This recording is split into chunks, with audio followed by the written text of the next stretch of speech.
Okay, good afternoon, everyone. Wow, that's loud, isn't it? I shouldn't shout so much. So before we get started today on today's topic, I'd like to go back and talk about the email that I sent to all of you about the typographical error in the last lecture slides. So it occurred on 4 different slides, mostly because I did a cut and paste, not because I actually made the same mistake 3 times. But if I had typed it, I probably would have made the mistake all 3 times. But I just want you to note that the minus sign that is associated right here, this minus sign should be a plus sign. And, of course, it makes sense. If foreign economic activity goes up, then little x tells us how much our exports would go up. Because of that, higher exports, of course, would lead to a higher level of economic activity. So my typo, my bad. That also occurs on the slide on number 45. Right here, this should be a plus. And again, on slide number 49, this should also be a plus. Okay, so be sure that you either correct that in your notes or to make a middle note, not to think of that as a minus sign. I did correct that on the slides, the PDF slides that are on B courses, and reposted that, so hopefully the correct stuff is there now. Okay, today we want to continue building the short-run fluctuations model that we started with on Tuesday. So recall on Tuesday we looked at the relationship between the real interest rate and economic output, and made the argument that as the real interest rate rises, it also increases the cost of borrowing. People borrow less. If they borrow less, they spend less. If they spend less, economic activity will go down. So we had an inverse relationship between the real interest rate and the level of real economic activity. We saw that the actual level of economic activity depended upon a whole bunch of exogenous variables, right? All the exogenous spending variables, exogenous or autonomous consumption, autonomous investment, autonomous government purchases, autonomous net exports. It also depended upon autonomous taxes, autonomous foreign income, as well as autonomous financial frictions. And we also had a term in there for the real exchange rate, which for now we're pretty much going to ignore, but we will be bringing that back later when we talk about international trade in more detail. So changes in any one of those exogenous or autonomous variables would cause our IS curve to shift to the left or the right, depending upon which way it moves. So that's our very first building block of our fluctuations model. Today we're going to use building block 2 and 3. So one of the things that we need to think about is how the real interest rate gets determined in this fluctuations model. And the real interest rate is going to be determined by the central bank, right? So we're bringing monetary policy into the equation. Once we have both the monetary policy as well as the IS curve, we can use those together to derive something known as the aggregate demand curve. The aggregate demand curve will show us the relationship between real economic output and inflation. Inflation, not the real interest rate, but inflation. So anyway, that's kind of where we're going today. So let's think then about how central banks set the short-term interest rates that they're primarily interested in. The first thing to recognize is that central banks control, or as I would prefer to say, heavily influence a nominal short-term interest rate. A nominal short-term interest rate. Now in the United States, the short-term nominal interest rate that the Federal Reserve influences is something known as the federal funds rate, or the Fed funds rate. So if you had paid any attention to the minutes that came out from the Federal Open Market Committee yesterday, they always talk in those minutes about what their target is for the federal funds rate. So this is basically a way of the Federal Reserve telling the markets what short-term interest rate they want to see in the marketplace. And for the last 5 or 6 years, that target has been 0 to 25 basis points. And the current federal funds rate is about 8 basis points, so it's within that range. Okay? But remember, it's a nominal short-term interest rate that we're talking about. Now, this federal funds interest rate that the Federal Reserve talks about is not an interest rate that you or I will probably ever borrow or lend at. This is a very, very specific interest rate that banks use, commercial banks use, as they reallocate reserves in the banking system. So some banks may have more reserves than they would like or need to have. Other banks might not have quite enough. And so the interest rate, as banks reallocate these funds, the ones with too much, lending out reserves, the ones with too few reserves, borrowing it, the interest rate that we're talking about is this thing called the federal funds rate. It is, in other countries, sometimes called the overnight rate, because it's generally 1 day at a time, sometimes called the call money rate. But it's always a very short-term interest rate. And as I mentioned, this is the one that the Federal Reserve can control very, very precisely through its open market operations, something that we'll look at in more detail probably next week. Okay. Now, keep in mind that, as we've said before, most interest rates move together. So when the Federal Reserve decides to increase the federal funds rate, most interest rates are rising. When it's decreasing the Fed funds rate, most interest rates are falling. When it's making no changes, most interest rates aren't fluctuating very much. Okay. Now, we know, however, that the interest rate that really matters for economic activity is not the nominal interest rate, but rather it's the real interest rate. So if we want to think about how a central bank influences the economy, we have to somehow translate movements in the nominal interest rate to movements in the real interest rate. And in order to do so, we need to come back to our good friend, the Fisher equation. Remember, the Fisher equation just shows us the relationship between nominal interest rates, the real interest rate, and the expected inflation rate. The nominal rate is what the central bank can control. What they want to influence is the real interest rate. So what they need to worry about then is what's happening to inflation expectations. If inflation expectations are either very stable or move very slowly, then we can basically treat expected inflation as a constant, in which case changes in the nominal interest rate will also be reflected in changes in the real interest rate. So in the short run, when we can generally think of prices as being sticky, it makes sense for us to say then inflation and also expected inflation are either relatively constant or at least change very, very slowly and we don't have to worry about inflation or expected inflation. Changes in the nominal rate will be almost point for point to changes in the real rate. So increase the nominal rate, you've increased the real rate. Decrease the nominal rate, you've decreased the real rate. So we don't really have to worry in the short run very much about this difference between real and nominal interest rates. Now, it is important to recognize, just because the central bank can influence real rates in the short run does not mean it can influence rates in the long run. In the long run, all prices are flexible. So both inflation and expected inflation can change, can and will change. So the ability of the central bank to influence the real interest rate is a short-run phenomenon, not a long-run phenomenon. If you recall, in our desired saving, desired investment model, we never talked about the central bank, changes in the money supply, or anything else. What we saw was that the real interest rate was being determined by real desired savings and real desired investment. So again, what we're talking about now is definitely a short-run phenomenon. Now, one of the things about central banks, they don't like inflation. In fact, I'm pretty much convinced that when somebody is appointed as a central banker, that they take them into a back room and take out all of their DNA that makes them think about things like unemployment and happiness and rapid growth and other kinds of wonderful things, and they give them a DNA injection of anti-inflationism. Central bankers don't like inflation. In fact, it's hard to find anybody who would be appointed to be a central banker if they didn't already have a predisposition against rising inflation. So this is important when we think about how central banks behave. You have a question? It has to do with, so the question was, does that predisposition of central bankers have to do with policy decisions or other kind of economic factors? And the answer is actually both. So some of which we'll talk about in upcoming lectures. But central bankers generally have a belief that low and stable inflation is the best policy for promoting both long-run as well as short-run economic growth. We'll see in a couple of weeks when that's usually true, but we'll also see in a couple of weeks that there are times when that's not true. So central bankers sometimes need to be a little bit more flexible. But for now, let's just consider the fact that central bankers don't like inflation.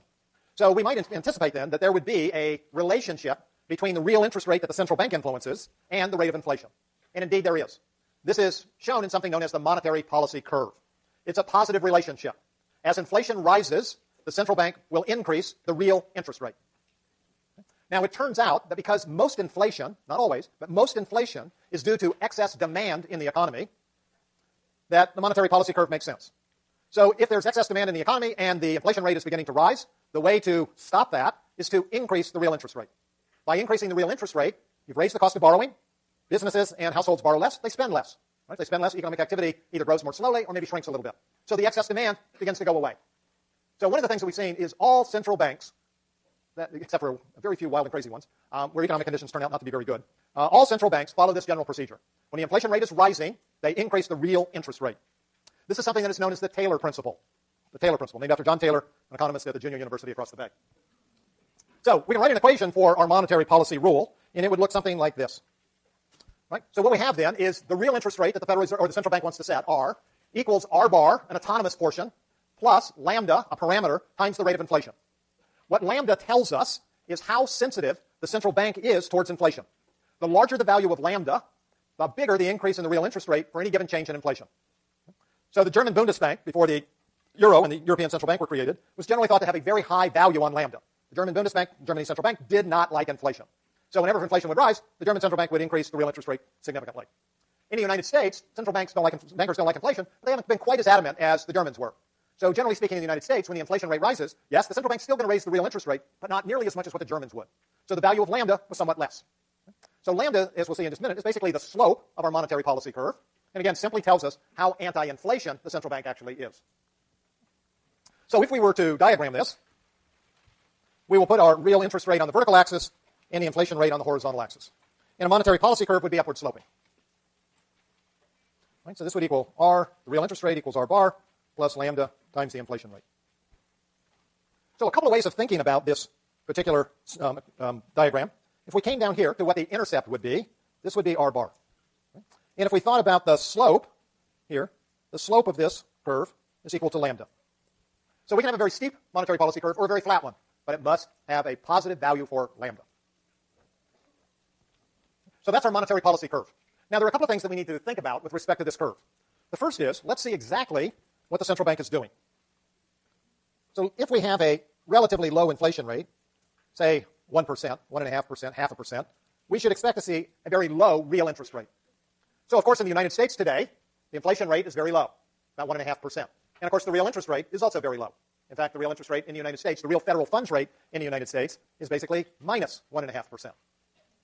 If we look at Europe, one of the things that we would see is their inflation rate is about 0.5% per year, and their real interest rate is about 0. So again, very low. If you go back to other times, however, when the inflation rate was fairly high, what you would have expected to have seen was a real interest rate that was also quite high. So if you were to look at the United States, say in 1980, granted a long time ago, the inflation rate was about 12%. And the real short-term interest rate, the nominal interest rate, was 22%. I know because I bought a house that year. It was very, very painful. Yeah, my mortgage rate was 16%. So anyway, it's okay. Now my mortgage rate is 1 5/8. So I'm making up for it. Okay, so when we had 13% inflation, 22% nominal interest rates, which means, of course, the real interest rate's the difference between the two. So now you're talking about a real interest rate that's very high, 9%. So this is exactly what we would expect to see along a monetary policy curve. Now also notice, as the inflation rate would move up or down, the real interest rate would move up or down, and these would simply be movements along the monetary policy curve. So these kinds of changes take place automatically. This is an endogenous change in monetary policy. An endogenous change. We're simply moving along the monetary policy curve. It's also possible for us to change the value of our bar, the intercept term. Now, these kinds of changes are exogenous policy changes.